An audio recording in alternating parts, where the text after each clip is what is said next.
تھے۔ یہ بغداد کی کہانی ہے۔ ایک شخص صرف یہ دیکھنے کے لیے آتا ہے کہ یہ لوگ عزت کیوں اتنی زیادہ پا گئے ہیں۔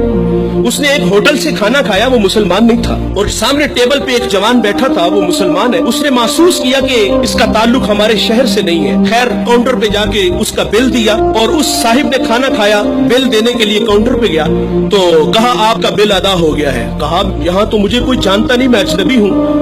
کہا ایسے ہی ہے، ایک مسلمان تھا اور اس نے آپ کا بل دیا اور چلا گیا۔ رکا اس لیے نہیں کہ آپ شکریہ کے لیے آگے بڑھیں گے، تو اس نے یہ بھی اپنے لیے مناسب نہیں سمجھا کہیں یہ نفس کی غذا نہ بن جائے۔ وہ اس بات سے متاثر ہوا، پھر ایک دکان پہ گیا، اسے کوئی چیز چاہیے تھی۔ جب دکان پہ گیا تو اس نے کہا یہ چیز مجھے چاہیے، قیمت طے ہوئی تو دکاندار پتہ کیا کہتا ہے؟ وہ کہتا ہے بھائی اسی معیار کی اسی قیمت میں وہ جو سامنے دکان ہے، اگر یہ چیز تم اس سے خرید لو تو تمہیں کوئی اس پہ اعتراض تو نہیں؟ کہا مجھے چیز چاہیے۔ وہ سامنے دکان پہ گیا، اس نے وہ چیز خریدی، خرید کے جانے لگا، لیکن یہ تجسس تھا، اس نے ایسا مجھے کیوں کہا؟ یہ خود بھی تو نفع لے سکتا تھا، فائدہ تو اسے بھی ہو سکتا تھا، لیکن اس نے مجھے اس کے پاس کیوں بھیجا؟ دوبارہ پھر پلٹتا ہے اور آ کے کہتا ہے بھائی وہی معیار ہے، وہی قیمت ہے، لیکن اس کے پاس بھیجنے کا مقصد کیا تھا تیرا؟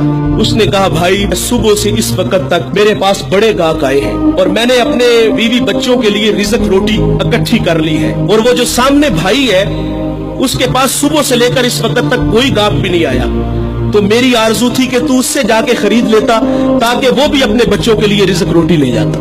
ایک ایسا زمانہ تھا، ہمارے اخلاق اتنے اچھے تھے، ہم ایک دوسرے کا خیال رکھتے تھے، آج تو ذلیل کرتے ہیں۔